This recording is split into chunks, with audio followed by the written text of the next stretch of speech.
आज गुड़िया के अलावा वो किसी और को ऐसे ट्रीट कर रहा था।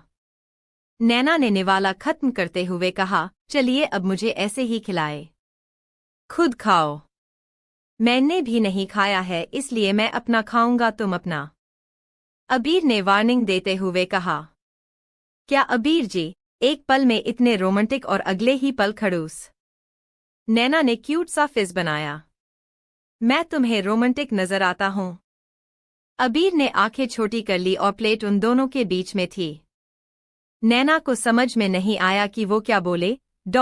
आजकल उसे अबीर थोड़ा रोमांटिक नजर आने लगा है। नैना ने ठंडी आह भरते हुए कहा, मुझे तो ऐसा ही पति चाहिए था जो मुझे अपने हाथों से खिलाए। क्या पता तुम्हारा पति भी यही सोचता हो कि उसकी पत्नी उसे अपने हाथों से खिलाए। अबीर ने उसे इतना कहा ही था कि नैना ने तुरंत उसके मुंह में एक निवाला डाल दिया। अबीर इसके आगे कुछ बोल नहीं पाया। नैना नहीं चाहती थी कि अब उसके गाल गुलाबी से लाल हो, इसलिए उसने अबीर को चुप कराने के लिए ये किया और फिर खुद खाते हुए कहा, खाना खाते हुए बातें करना बुरी बात, कहकर वो खाने लगी। अबीर भी खाने लगा। कुछ देर बाद नैना को वॉशरूम जाना हुआ। उसने धीरे से अपना पैर नीचे रखा तो उसे हल्का हल्का दर्द का एहसास शुरू हो गया था। नैना मुश्किल से खड़ी हुई और अगले ही पल वापस से बेड पर गिर गई। अबीर वही काउच पर लैपटॉप पर काम कर रहा था। उसने नैना को ऐसे देखा तो उसके पास आकर उसे डांट कर कहा, तुम्हें हुआ क्या है? क्यों खड़ी हो रही है? क्या तुमने डॉक्टर की बात ठीक से नहीं सुनी? नैना ने झुंझुला कर कहा, जानती हूं, पर मुझे जाना है। कहाँ जाना है? अबीर ने फिक्र में पूछा। नैना को शर्म आ रही थी कि वो अबीर को कैसे बताए कि उसे वॉशरूम का इस्तेमाल करना है। नैना को खामोश देखकर अबीर ने फिर पूछा तो नैना ने उससे कहा, आप जाइए, जाकर श्री को बुलाइए। पर तुम दिन में तो कह रही थी कि मैं तुम्हारा ख्याल रखूं। अब श्री को क्यों बुलाना है? और तुम्हें जाना ही क्यों है? चुप करके आराम करो। अबीर ने नैना की हरकतों को देखकर फिक्र जताते हुए सवाल किया। नैना अबीर के सवाल से इरिटेट होकर मन में बोली, मेरी मत मारी गई थी जो मैंने इन्हें कहा। कहकर नैना ने लंबी सांस ली और आंखें बंद करते हुए एकदम से हिम्मत जुटाकर कहा, वॉशरूम जाना है। इतना कहकर उसने अपना सर भी नीचे कर लिया। अबीर ने जब सुना तो उसे एहसास हुआ कि नैना और उसका रिश्ता अभी इतना करीब नहीं आया है कि वो नैना का उस हद तक ख्याल कर सके। अबीर ने कुछ नहीं कहा और कमरे से बाहर चला गया। अरे, ये तो चले गए, अब मैं कैसे जाऊं वॉशरूम? नैना ने परेशान होकर कहा ही था कि अगले ही पल वहां श्री आई और उसकी मदद कर देती है। कुछ देर बाद नैना बाहर आई। श्री ने उसे बेड पर लेटाकर कहा, आप कल की चिंता मत करना, मैं आपको सुबह आकर मदद कर दूंगी। Thank you so much Shri, Naina आभार प्रकट किया। श्री के जाने के बाद अबीर कमरे में आया और बिना कुछ कहे बेड के किनारे आकर सो गया। नैना को दवाई खाने के बाद भी नींद नहीं आ रही थी। उसने अबीर की बाजू को देखा और धीरे से खासक कर उसके पास चली गई। नैना अबीर के सीने पर सर रखकर अपनी आंखें बंद कर लेती है और मन ही मन कहती है, अब जाकर सुकून मिला है, जिसे मैं इतनी आसानी से जाने नहीं देना चाहती हूँ। कहकर वो सो गई। आधी रात को अबीर ने नींद में ही उसे कस के पकड़ लिया और उसके होंठ नैना के माथे से जा लगे। अबीर ने महसूस किया तो आंखें खोली। अपने सामने नैना को इतना करीब देखकर अबीर का दिल जोर से धड़कने लगा। अबीर की नींद काफी हद तक उड़ गई थी। अबीर ने मन में उसे कोसा और फिर वो नैना को चेहरे को बारीकी से निहारने लगा। अबीर की नज़र ने जब नैना के गुलाबी होठों को देखा तो उसने अपनी उंगलियों से उसके नम्र होठों को छुआ। अबीर के होठों पर ना जाने क्यों उन्हें चूमने की इच्छा हुई। पर अगले ही पल अबीर ने अपना सर झटका और नैना को खुद से दूर कर करवट बदल ली। अबीर ने खुद से कहा, ये हो क्या रहा है मुझे? आखिर क्यों मैं इस लड़की के पीछे खींचा चला जा रहा हूँ? क्यों मानने लगा हूँ इसकी बात और क्यों आज मुझ में ऐसी इच्छा जगी? अबीर खुद के एहसास से लड़ने लगा। अगली सुबह अबीर ने नैना को व्हील चेयर पर बिठाया और हवेली में बनी लिफ्ट से नीचे लेकर आया। नैना ने हवेली में लिफ्ट देखकर पूछा, ये घर में लिफ्ट कब बनी? ये सालों से है। हमारे बुजुर्ग जब चल नहीं पाते थे ये उनके लिए था। बाकी इसे कोई इस्तेमाल नहीं करता, अबीर ने उसे बताया। कहीं आप मुझे बुजुर्ग तो नहीं समझ रहे हैं ना, क्योंकि मैं अभी भी सिर्फ 21 से 22 की हूँ, नैना ने एटीट्यूड में कहा। अबीर ने घूर के देखा और कहा, फिलहाल के लिए तुम्हारा पैर टूटा हुआ है तो भगवान के लिए चुप हो जाओ। बातें करते हुए वो दोनों लिविंग एरिया में आए। केतकी बुआ की नज़र जब नैना पर गई तो हैरानी से कहा, ये क्या है? साड़ी क्यों नहीं पहनी? तुम इस घर की बहू हो ना कि बेटी? सबकी नज़र नैना पर गई, जहां इस वक्त नैना ने इस वक्त सिंपल सा ड्रेस पीस पहना हुआ था और सर पर दुपट्टे को रखा हुआ था। अबीर कुछ कहता उससे पहले नैना ने केतकी बुआ को जवाब देते हुए कहा, मुझे पता है कि मैं इस घर की क्या हूँ।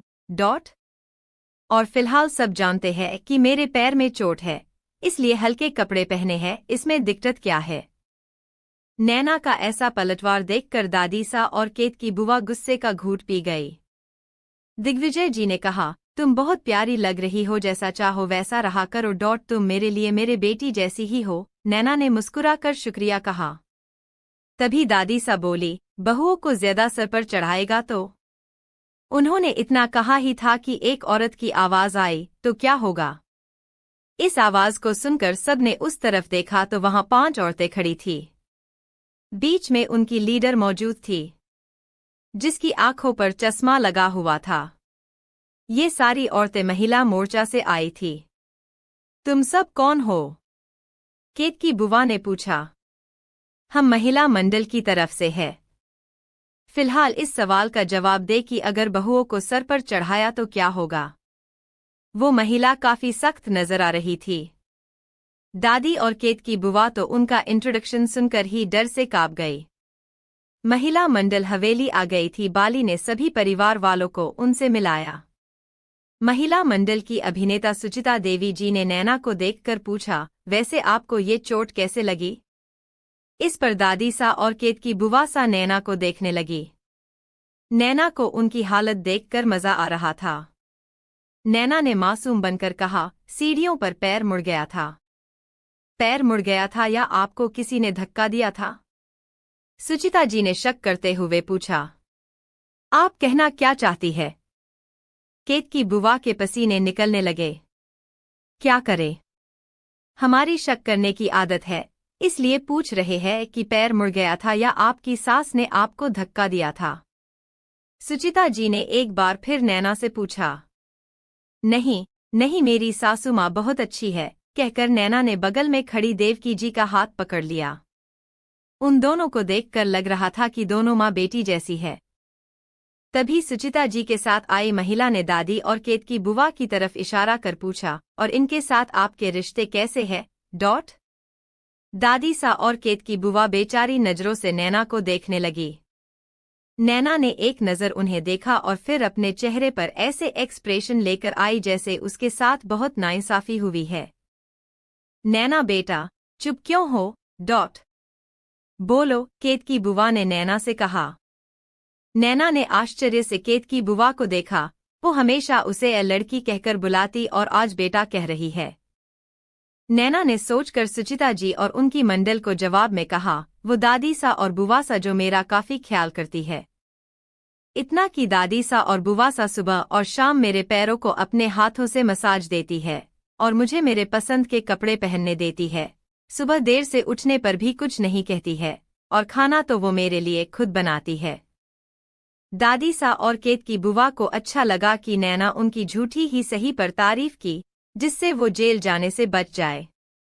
पर इसके विपरीत सुचिता जी ने कहा, अगर ऐसा है तो हम ये देखना चाहेंगे। दादी और बुआ की आंखें बड़ी हो गई और घर के मर्द मन ही मन मुस्कुराने लगे। केतकी बुआ सा ने मना करते हुए कहा, हम किसी को दिखाकर अपनी बहू की सेवा नहीं करते हैं। केतकी बुआ चाहती थी कि वो जल्द से जल्द वहां से चली जाए, पर नैना ने सुचिता जी से कहा, जरूर क्यों नहीं। मैं चाहती हूँ कि आप एक हफ्ते तक यहाँ रुक कर सब कुछ देखें और लोगों को बताएं, जिससे लोगों के लिए नई मिसाल बन सके। क्यों अबीर जी? ऐसा करके नैना को अबीर को इशारा किया। अबीर ने उसका इशारा समझकर उन महिलाओं को हवेली के आउटहाउस में रुकवा दिया। उन महिलाओं के जाते ही दादी सा ने नैना को भड़कते हुए कहा, तेरी हिम्मत कैसी हुई ये कहने की कि हम तेरी सेवा करेंगे? बहुएं सास की सेवा करती है ना कि सास। दिग्विजय जी ने अपनी माँ से कहा, माँ सा, अभी तो आप उनके सामने बड़ी बड़ी बातें कर रही थी और अब। भाई सा, इसका मतलब ये थोड़ी ना है कि ये लड़की हमसे अपनी सेवा कराए। हम क्या इसके नौकर है? केत की बुआ ने नैना को घूर कर देखकर अपने भाई दिग्विजय जी से कहा, कमाल है, आप तो गिरगिट से भी ज्यादा जल्दी रंग बदलती है। नैना ने केत की बुआ को मुंह तोड़ जवाब दिया, जिसे सुनकर सबके मुंह खुले के खुले रह गए। अध्ययन और मिराक्ष तो मुंह दबाकर हंसने लगे। देख ले, तेरी पत्नी कितनी बदतमीजी से बात कर रही है हमसे, इसलिए हम इसे बदतमीज कहते हैं, दादी सा ने अबीर से नैना की शिकायत करते हुए कहा। अबीर कुछ कहता उससे पहले नैना ने कहा, एक्सक्यूज मी, मैं पहले आपसे बहुत तमीज से पेश आती थी, पर आपको मेरी तमीज हमेशा बदतमीजी लगी है, तो अब आप देखिए कि मैं किस लेवल की बदतमीज हूं। नैना ने अकड़ते हुए कहा। अध्ययन और मिराक्ष तो नैना का नया रूप देखकर हैरान हुए। नैना ने दादी और केत की बुआ सा से कहा, आपने मुझे सीढ़ियों से गिरने का प्लान बनाया और गुड़िया का इस्तेमाल किया। आपकी वजह से मेरे पैर में चोट आई है, तो 1 हफ्ते तक आपको इसकी भरपाई करनी होगी, वरना मुझे सुचिता जी से आपकी शिकायत करने में जरा सा भी वक्त नहीं लगेगा। नैना की धमकी सुनकर दादी सा और केत की बुआ डर गई। मिरक्ष ने अध्ययन से धीरे से कहा, आज भाभी सा ने दुर्गा का रूप धारण किया है, जिसके प्रकोप से दादी सा और केत की बुआ बहुत बुरी तरह घायल होंगी। अध्ययन ने उसकी बात से सहमति जताई। केत की बुआ ने अबीर से मदद की गुहार लगाते हुए कहा, अबीर तुम तो हुकुम सा हो, क्या तुम्हें दिखाई नहीं देता कि तुम्हारी बीवी क्या कर रही है? अब अबीर ने अपने हाथ बांधकर उन्हें घूर कर देखा और कहा, मैंने पहले ही आप दोनों को मना किया था, पर आपने अपनी मन मर्जी की है, और अगर आप मुझे ये दिखाना चाहती है कि मैं नैना की बदतमीजी देखूं, क्योंकि मैं हुकुम सा हूं, तो मैं ये भी देखूंगा कि आपने मेरी पत्नी को सीढ़ियों से धक्का दिया और साथ ही मेरी बेटी को डरा कर धमकाया। अबीर ने गुस्से में कहा। दादी सा और केत की बुआ हैरान रह गई, आखिर अबीर को कैसे पता चला सब? दादी सा ने सफाई देते हुए कहा, हमने कुछ नहीं किया, तुम्हारी पत्नी तुम्हें भड़का रही है। अबीर जी कोई बच्चे नहीं है जो किसी के भड़कावे में आ जाए, नैना बोली। दिग्विजय जी ने केतकी से नाराज होकर कहा, केतकी तुम्हें शर्म नहीं आती गुड़िया का इस्तेमाल करते हुए? दादी सा, ये आपने ठीक नहीं किया, भाई की इज्जत है बाहर, और ऐसे में जब लोगों को इस बारे में पता चलेगा तो क्या इज्जत रह जाएगी? अध्ययन ने निराशा के भाव से कहा। दादी सा और केत की बुआ इस वक्त बदनामी का घूंट पी रही थी। अबीर ने अब फैसला सुनाते हुए कहा, अब मैं हुकुम सा होने के नाते फैसला करता हूं कि आप दोनों को पूरे 1 हफ्ते तक नैना की सेवा करनी है, जब तक उसके पैर ठीक नहीं हो जाते। दादी सा और केत की बुआ हैरान रह गए। अबीर ने आगे कहा, इस बीच आपने उसे और चोट पहुंचाई तो इसका फैसला पूरे गांव के सामने होगा। आपकी इज्जत आपके हाथों में, कहकर अबीर नैना की व्हील की डाइनिंग एरिया में लेकर गया। दिग्विजय जी ने देवकी जी से कहा, आप आइए, नाश्ते की टेबल पर आज का नाश्ता केतकी बनाएगी, कहकर वो अपनी पत्नी को लेकर डाइनिंग एरिया में आए। दादी सा वही सोफे पर बैठते हुए बोली, केतकी मुझसे खड़ा नहीं हुआ जाएगा, जा जाकर खाना बना। केतकी जी मुंह बनाकर किचन में गई और बेमन से नाश्ता बनाया। उन्हें गुस्सा आ रहा था जो वो अपनी माँ की बातों में आ गई। नाश्ते के बाद दादी सा ने नैना के कमरे में जाकर उसके पैरों की मसाज की। नैना काफी इंजॉय कर रही थी। तभी केत की बुआ उसके लिए फ्रूट जूस लेकर आई। नैना ने उन दोनों की तारीफ में कहा, अगर आप जैसे सास हर किसी को मिले तो घर स्वर्ग बन जाएगा। दादी सा और केत की बुआ ने मुंह बना लिया। माँ सा, एक दिन निकालना मुश्किल हो रहा है, ना जाने 1 हफ्ते कैसे जाएंगे। केत की बुआ भी नैना के पैरों की मसाज करने लग गई। जल्दी जल्दी इसका पैर ठीक हो, उतना जल्दी हमें छुटकारा मिलेगा, दादी सा ने थकते हुए कहा। नैना उन दोनों की बातें सुन रही थी। उसे उनके साथ ये बर्ताव करते हुए अच्छा नहीं लग रहा था। पर ये जरूरी था। दादी सातो थक कर वही काउच पर सो गई। नैना ने केतकी जी का हाथ पकड़ा और उनसे कहा, रहने दीजिए डॉट, अब आप जा सकती है। केतकी हुआ मुंह बनाकर अपने कमरे में आराम करने चली गई। रात के वक्त अबीर के आने पर नैना ने उसे पूरे दिन की बात बताई। अबीर ने नैना से कहा, ये अच्छा है कि वो अपनी गलती सुधार रही है। वैसे मैंने सुना है कि पत्नी की सेवा करना पुण्य का काम होता है। नैना ने थोड़ा मुस्कुराते हुए कहा। अबीर ने उसकी तरफ देखा और उसके करीब जाते हुए पूछा, क्या मतलब है तुम्हारा? कुछ भी तो नहीं। नैना ने धड़कते दिल के साथ अपनी नज़र चुराते हुए कहा। मिसेज नैना, अबीर सिंह शेखावत, काफी समय से देख रहा हूँ। तुम्हारी नजरें कुछ और कहती है, तुम्हारे होंठ कुछ और कहते हैं, और तुम्हारी हरकतें अलग ही इशारा कर रही है। आखिर चल क्या रहा है थारे दिमाग में? अबीर ने पूछ लिया। नैना की हरकतें काफी अटपटी थी। नैना के पास इस सवाल का कोई जवाब नहीं था। वो खुद भी नए एहसास को समझ नहीं पा रही थी। जब से अबीर ने पूरे परिवार के सामने उसे अपनी पत्नी कहा, उसी एक पल में नैना का दिल अबीर के नाम हो गया था। जिसका एहसास नैना को है, पर वो इन एहसास से अनजान है। वो दोनों कमरे में बातें कर ही रहे थे कि तभी अचानक लाइट चली गई। अबीर ने सर घुमाकर लाइट की तरफ देखा ही था कि नैना डर से एकदम से आकर उससे लिपट गई और उसके होंठ अबीर के गालों को छू गए। अबीर एकदम से जम गया। नैना भी अपने इस रिएक्शन से हैरान रह गई। अबीर को अपने गर्दन पर नैना के गर्म सांसें महसूस हो रही थी। अबीर मादहोश होने लगा था। अबीर ने नैना की तरफ देखा, हालांकि अंधेरे में किसी का चेहरा दिखाई नहीं दे रहा था, पर अबीर महसूस कर पा रहा था कि नैना बहुत शर्मा रही है। अबीर ने अपने होठों को थोड़ा ऊपर किया और नैना को माथे को चूमते हुए कहा, मैं यही हूँ। इतना सुनते ही नैना की पकड़ अबीर के कॉलर पर कस गई। नैना का दिल तेजी से धड़क रहा था। तभी उनके दरवाजे पर दस्तक हुई। बाहर से गुड़िया उन्हें आवाज लगा रही थी। लगता है गुड़िया डर गई है, नैना ने धीरे से कहा। अबीर आगे बढ़कर जाकर दरवाजा खोलता है तो गुड़िया हाथों में टॉर्च पकड़े हुए थी। अबीर ने उसे गोद में लेकर पूछा, क्या हुआ बच्चा? लाइट चली गई, अब नींद नहीं आ रही है, गुड़िया ने मासूम आवाज में कहा। अबीर ने गुड़िया को नैना के पास बिठाया और कहा, तुम दोनों यहीं रुको, मैं जाकर देख कर आता हूँ। अबीर बाहर चला गया देखने की लाइट क्यों गई। कुछ देर बाद लाइट आ गई तो मिराक्ष ने अंगड़ाई लेकर कहा, अब अच्छी नींद आएगी। कहते हुए उसकी नज़र अबीर के गालों पर लगे लिपस्टिक के निशान पर गए। अगले ही पल मिराक्ष ने अपनी बात को बदलते हुए कहा, मुझे नहीं लगता है कि लाइट आनी चाहिए थी। तुझे क्या हुआ? इतनी जल्दी क्यों बात बदली? अध्ययन को अजीब लगा। बाली ने हंसते हुए कहा, कहीं आपने हसीन चुड़ैल तो नहीं देख ली? मिराक्ष ने अबीर के गालों की तरफ इशारा करते हुए कहा, हर वक्त अपने बारे में क्यों सोचते हो? भाई सा के बारे में सोचो, उन्हें तो अंधेरे में मजा आ रहा होगा। उसके कहने पर अध्ययन और बाली ने अबीर के गालों को देखा तो उनकी आंखें हैरानी से बड़ी हो गई। मुझे भला अंधेरे में क्यों मजा आएगा?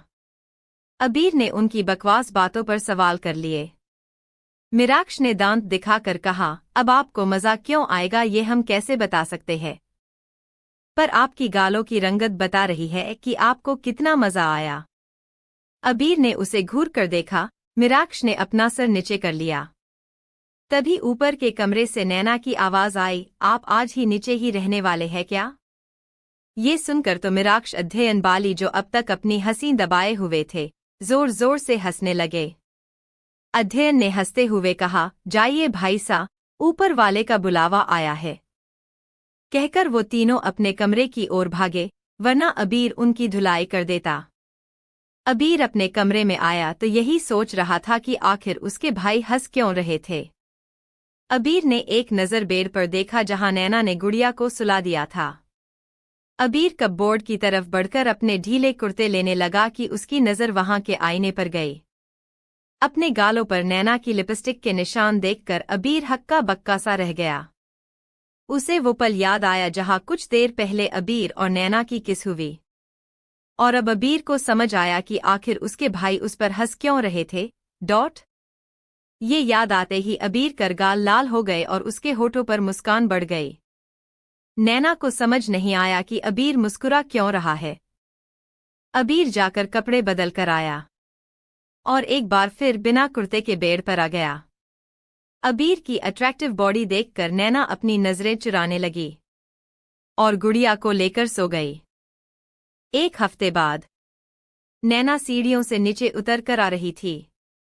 उसका पैर अच्छी मसाज और अच्छी केयर से ठीक हो गया था, जो कि उसने दादी सा और केत की बुआ को डरा कर कराया था। साथ ही महिला मंडल भी वापस चली गई थी। तुम आ गई, देवकी ने नैना को देखते हुए कहा। तुम्हारा पैर तो काफी अच्छा हो गया है। नैना ने मुस्कुरा कर कहा, हाँ अब मैं काफी अच्छा महसूस कर रही हूँ, वरना इतने दिनों से एक ही जगह होने पर मुझे काफी बोरियत महसूस हो रही थी। बातें करते हुए दोनों किचन में गए। कुछ देर बाद नाश्ते के टेबल पर दिग्विजय जी ने बाली से पूछा, क्या जाने की सारी तैयारियां हो गई है? जी ठाकुर सा, बुआ सा के ससुराल में सबको उनका काफी इंतजार है, बस किसी कारणवश वो आ नहीं पा रहे हैं, और छोटे ठाकुर सा के घर जाने के लिए दादी सा की गाड़ियां तैयार है, बाली ने जवाब दिया। दादी सा और केत की बुआ ने कुछ नहीं कहा। पिछले दिनों नैना की वजह उन्हें काफी बेइज्जती सहनी पड़ी थी। उनके लिए यही बेहतर होगा कि वो यहाँ से जाए। कुछ देर बाद नैना ने गुड़िया को अबीर के एक आदमी के साथ स्कूल भेज दिया था। सब लिविंग एरिया में मौजूद थे और दादी सा और केत की बुआ सा का सामान गाड़ी में रखवा दिया गया था। सब ने दादी सा और केत की बुआ का पैर छुआ। दादी सा ने देवकी को धीरे से समझाते हुए कहा, देवकी अब भी कहती हूँ, अपनी बहू पर पकड़ बनाए रखना, वरना आज इसने हमें घर से बाहर किया है, कल को ये तेरे साथ ना कर दे। देवकी जी ने बस सर हिला दिया और कुछ कहा नहीं। उनको सब ने गाड़ी में बिठाया और दादी सा और केत की बुआ वहां से चली गई। नैना के होठों की मुस्कान काफी बड़ी हो गई थी। नैना जल्दी से अपने कमरे में आई और दरवाजा बंद कर गाना चलाकर नाचने लगी। नीचे बैठे लोगों के कानों में जब आवाज पड़ी तो मिराक्ष ने कंफ्यूज होकर पूछा, क्या ये गाना भाई सा के कमरे में बज रहा है? भाई सा तो ज्यादा गाने नहीं सुनते, अध्ययन ने सोचते हुए कहा। कहीं भाभी सा तो नहीं? श्री ने सोचते हुए कहा। वही नैना के कमरे। नैना सर पर दुपट्टा बांधे बेड पर खड़ी होकर नाच रही थी। वो आज बहुत खुश थी कि उसकी परेशान करने वाली सास वहां से जा चुकी है। देखा ना हाय रे, सोचा ना हाय रे, रख दी निशाने पे जान। ला ला ला, कदमों में तेरे निकले मेरा दिल है, बस यही अरमान। ला ला ला। अबीर बाथरूम के दरवाजे से कमरे के अंदर आया और नैना का ये रूप देखकर हैरान रह गया। उसे समझ में नहीं आया कि नैना नाच क्यों रही है। वो उसके सामने आया उसे पूछने के लिए, तो नैना अबीर को देखकर खुशी के मारे नीचे आई और उसकी बाजू पकड़ते हुए उसे गोल गोल घुमाकर बोली, अबीर जी, कहकर वो उसके आगे पीछे नाचने लगी। अबीर का तो सर चकरा गया, आखिर ये हो क्या रहा है? अबीर ने परेशान होकर पूछा और उसका गाना बंद किया। गाना बंद होते ही नैना नाराज हो गई। अरे, क्यों बंद किया गाना? पहले ये बताओ, ये क्या नया ड्रामा है? अभी तुम्हारा पैर ठीक हुआ है और तुम उछल कूद करके फिर से अपना पैर तोड़ने की फिराक में हो, अबीर ने हल्का डांट कर कहा। नैना उसके पास आई और बोली, अबीर जी, मैं अपना पैर नहीं तुड़वा रही हूँ, मैं आज़ादी मना रही हूँ, इसलिए नाच रही थी। अब आप भी मेरे साथ नाचे, कहकर वो गाना फिर से चालू करने वाली थी कि अबीर ने उसकी बाजू पकड़कर उसे अपनी तरफ खींचा। कैसी आज़ादी? अबीर ने पूछा। वही आज़ादी जो देश को अंग्रेजों से मिली थी और मुझे तुम्हारी दादी और बुआ से मिली है, नैन ने मुस्कुराते हुए कहा। अबीर का चेहरा सख्त हो गया और उसने थोड़ा कड़क होकर नैना से कहा, देखो माना कि मेरी दादी और बुआ ने गलत किया, लेकिन बार बार तुम उन्हें जो बुरा कह रही हो, मुझे ये बिल्कुल पसंद नहीं। इतना कहकर अबीर जाने लगा तो उसका पैर नैना की साड़ी में उलझा और वो बेड पर गिरने लगा। नैना ने उसे संभालने के लिए हाथ बढ़ाया तो वो भी उसके साथ बेड पर उसके ऊपर आ गिरी। अबीर और नैना एक दूसरे की आंखों में देखने लगे। अबीर ने थोड़ा इरिटेट होकर कहा, क्या तुम उठोगी? इतनी भारी हो कि? अबीर ने इतना कहा ही था कि। क्या कहा मैं भारी हूं? और आप क्या है? नैना ने कहा, मैं तुमसे बहुत अच्छा हूं और तुम एक भालू। अबीर ने उसे हटाने की कोशिश की, पर नैना वापस उसके ऊपर आ गई और उसकी आंखों में देखकर बोली, मैं भालू तो आप बिना कपड़ों वाले मोगली। मोगली सुनकर अबीर ने झटके से उसे अपने नीचे किया और उसकी आंखों में देखकर धमकाते हुए कहा, तुमने अगर फिर मुझे मोगली कहा तो समझ लेना। अबीर जी उठिए, आप बहुत भारी है। नैना ने उसे हटाने की कोशिश की। पहले मोगली और अब भारी सुनकर अबीर को थोड़ा गुस्सा आया। उसने गहरी सांस ली और नैना के होठों को अपने होठों से कैद कर लिया। नैना की आंखें बड़ी हो गई। वो खुद को छुड़ाने की कोशिश करने लगी, पर अबीर ने उसका हाथ पकड़कर बेड पर दबा दिया। अबीर पहले तो उसे सजा दे रहा था, पर नैना के होठों का स्वाद उसे अपने ज़ेहन में काफी अच्छा लगने लगा।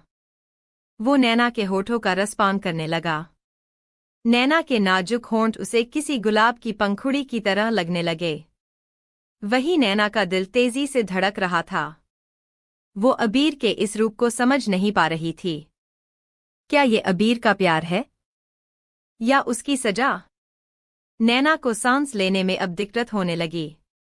उसने अबीर को धक्का देना चाहा। अबीर को महसूस हुआ कि नैना सांस नहीं ले पा रही है, तो उसने उसे छोड़ा। अबीर के होंठ नैना के होंठ से दूर हुए थे कि नैना जोर जोर से सांसें लेने लगी। अबीर को अपनी चेहरे पर नैना की सांसें महसूस हो रही थी। अबीर उसके बगल में लेट गया। नैना ने अपना चेहरा दूसरी तरफ किया। उसे अबीर का सामना करने में शर्म आ रही थी, और अब अबीर को भी समझ में नहीं आ रहा था कि क्या कहे। ना जाने उसे आज क्या हुआ। जो उसने अपनी और नैना की बीच खींची हुई लकीर को पार करने की कोशिश की। नैना को अबीर पर गुस्सा आ रहा था कि आखिर अबीर ने उनके बीच की लकीर को मिटाने कोशिश कैसे की।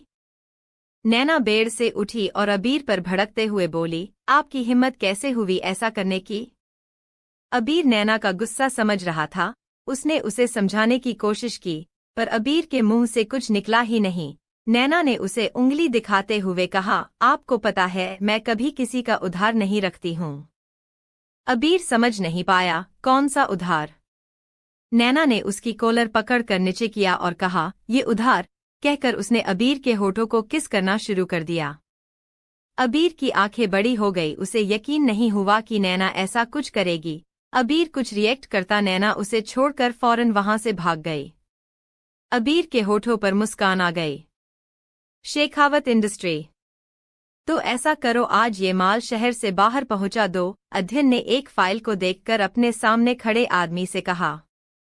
जी ठाकुर सा, कहकर वो आदमी वहां से चला गया।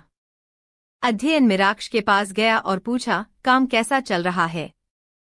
मीराक्ष इस वक्त कपड़ों की फैक्ट्री में मौजूद था और वहां की मशीनों पर मजदूरों को काम करते देखकर अध्ययन से कहा, सब कुछ ठीक है, मशीनें अच्छे से चल रही है, अगले महीने तक सारा प्रोजेक्ट पूरा हो जाएगा। अध्ययन ने उससे कहा, चलो भाई सा ने मीटिंग में बुलाया है, कहकर दोनों अबीर के केबिन की तरफ बढ़ गए। अबीर इस वक्त अपनी चेयर पर बैठे बालकनी से बाहर देख रहा था। आसमान के सफेद बादलों में भी उसे नैना का मुस्कुराता हुआ चेहरा दिखाई दे रहा था। अबीर के होठों पर भी मुस्कान थी। तभी वहां अध्ययन और मीराक्ष केबिन में आते हैं। भाई सा। नैना, अबीर के मुंह से एकदम से निकला और उसने दरवाजे की तरफ देखा, जैसे वो नैना को देखने के लिए तरस गया हो। नैना का नाम सुनकर अध्ययन और मीराक्ष को मौका मिल गया कि अबीर को छेड़ सके। मीराक्ष ने अंदर आते हुए मुस्कुरा कर कहा, क्या बात है भाई सा, आपको भाभी सा की याद कब से आने लगी? अबीर ने कुछ नहीं कहा और टेबल पर रखी फाइल को देखने लगा। मीराक्ष ने अध्ययन को देखा और फिर कुछ इशारा किया तो अध्ययन ने एकदम से कहा, भाभी सा आप यहाँ। ये सुनकर कि नैना यहाँ है, अबीर ने जल्दी से अपना सर ऊपर किया। अध्ययन और मीराक्ष उसकी इस हरकत पर हंसने लगे। अबीर ने उन्हें घूर कर देखा और कहा, तुम लोगों को बहुत ज्यादा हंसी नहीं आ रही है? लगता है तुम्हारे पास कोई काम नहीं है। अध्ययन ने जल्दी से कहा, अरे भाई सा बहुत काम है और उसके लिए तो आपसे मीटिंग करने आए हैं। इतना कहकर तीनों भाई जरूरी बातों पर चर्चा करने लगे। वहीं जयपुर में ठाकराल सदन में एक अधेड़ उम्र का आदमी अपनी चेयर पर बैठा हुआ था। उसके सामने इस वक्त उसका बेटा समर ठाकराल मौजूद था। कुछ भी करो पर उस अबीर शेखावत को हराओ। मैं राजस्थान की गद्दी पर तुम्हें देखना चाहता हूँ। ये सत्ता मुझे चाहिए। इस तरह हाथ पर हाथ रख कर मत बैठो, उस अधेड़ उम्र के आदमी ने कहा। ठकराल परिवार और शेखावत की परिवार की दुश्मनी की चर्चा पूरे राजस्थान में होती रहती है और ठकराल परिवार के मुखिया अभिजीत ठाकराल अपने समय से इस गद्दी को हथियाना चाहते थे, पर शेखावत परिवार की जड़ें काफी मजबूत रही है। समर ठाकराल ने तिरछी मुस्कान के साथ कहा, आप चिंता न करें, इस वक्त शेखावत परिवार की कमजोर कड़ी मेरे हाथ लग चुकी है। बहुत जल्द ही शेखावत परिवार घुटने टेकेगा। अभिजीत ठाकराल ने आंखें छोटी कर पूछा, कौन है वो कमजोर कड़ी? इस पर समर ने जो नाम बताया उसे सुनकर अभिजीत ठाकराल के होठों पर मुस्कान आ गई। वही हवेली में नैना श्री के साथ पूरी हवेली घूमकर उसके बारे में सुन रही थी। नैना ने श्री से पूछा, वैसे ताऊसा के 3 भाई है, तो फिर शादी में वो सब दिखाई क्यों नहीं दिए? इस पर श्री ने कहा, भाभी सा, अब तक आप जान गई होंगी कि ये शादी मजबूरी रही है, पर भाई सा की शादी के लिए ताऊ सा के बड़े भाई रणविजय शेखावत और छोटे भाई देवेंद्र शेखावत ने ही लड़कियों की लाइन खड़ी कर दी, पर अबीर भाई सा ने सबको मना कर दिया, क्योंकि उन्हें ऐसी लड़की चाहिए थी जो उनसे दब कर रहे और गुड़िया की जिम्मेदारी ले सके। इसलिए ये रिश्ता राजेंद्र काका के हिस्से में गया और रणविजय शेखावत और देवेंद्र शेखावत नहीं चाहते थे कि कोई नीचे घराने की लड़की हुक्मरानी सा का दर्जा ले, इसलिए वो सब इस शादी से नाराज होकर शादी में नहीं आए। श्री ने सारी बात दी। नैना ने मन ही मन कहा, इन्हें नीचे घराने की लड़की नहीं चाहिए, पर मैं तो इस शहर से ही नहीं हूं। लगता है ये सब मुझे कभी नहीं अपनाएंगे। तभी नौकर ने आकर बताया कि गुड़िया स्कूल से वापस आ गई है। नैना गुड़िया के लिए उसके पास चली गई। शाम के वक्त अबीर अपने भाइयों के साथ घर आया, पर पूरे रास्ते उसके दिमाग में एक ही बात थी कि जब नैना और वो आमने सामने आएंगे तो क्या होगा। क्या नैना ने उसे सिर्फ इसलिए किस किया क्योंकि अबीर ने उसे परेशान किया था इसलिए? क्या नैना उसके लिए कुछ फील नहीं करती? क्या उसे नैना ने माफी मांगनी चाहिए? अबीर घर आया तो सब डिनर पर टेबल पर उसका ही इंतजार कर रहे थे। अबीर ने महसूस किया कि नैना वहां नहीं है। वो कमरे में चला गया, पर कमरे में भी नैना मौजूद नहीं थी। अबीर ने अपने कपड़े बदले और कमरे से बाहर आया। उसकी नजरें अब भी नैना को तलाश कर रही थी। तभी वहां से श्री गुजरी तो अबीर ने उससे पूछा, तेरी भाभी सा कहाँ है? श्री ने मुस्कुराते हुए कहा, वो गुड़िया के रूम में है। भाभी सा उसे पढ़ा रही है। अबीर ने सर हिलाया। श्री वहां से जाने लगी तो अबीर को जैसे कुछ याद आए और उसने उसे रोक कर कहा, मुझे तुझसे कुछ बात करनी है। हाँ भाई सा कहिए, श्री ने पूछा। यहाँ नहीं, कमरे में, कहकर अबीर उसे अपने कमरे में लेकर गया। अबीर और श्री कमरे से बात करते हुए नीचे आए। तभी अबीर के कानों में आवाज आई, बापू सा। अबीर ने उस तरफ देखा तो गुड़िया नन्हे कदमों से दौड़कर उसके पास आई और अबीर के पैरों से लिपट गई। अबीर ने मुस्कुराकर उसे अपने गोद में उठाया और उसकी नजर नैना पर गई जो कोने में खड़े होकर अपना फोन चला रही थी। अबीर ने गुड़िया को नीचे लाते हुए पूछा, हो गई पढ़ाई? क्या पढ़ाया मासा ने? अबीर के जाने के बाद नैना ने उसे तिरछी नजरों से देखा और मन ही मन कहा, अभी तो नजर बचा ली, पर अब डाइनिंग टेबल पर क्या होगा? नैना परेशान थी। आज ना जाने उसे क्या हुआ जो उसने अबीर को किस किया। तभी श्री ने उसके कंधों पर हाथ रखकर उसे ख्याल से बाहर लाते हुए कहा, भाभी सा क्या सोच रही है? चलिए नीचे चलते हैं। नैना में बहाना बनाते हुए कहा, दरअसल श्री मुझे भूख नहीं है, तुम जाकर खा लो। क्यों, क्या हुआ भाभी? आपकी तबीयत तो ठीक है ना? श्री ने चिंता में पूछा। हाँ, बिल्कुल ठीक है। बस भूख नहीं।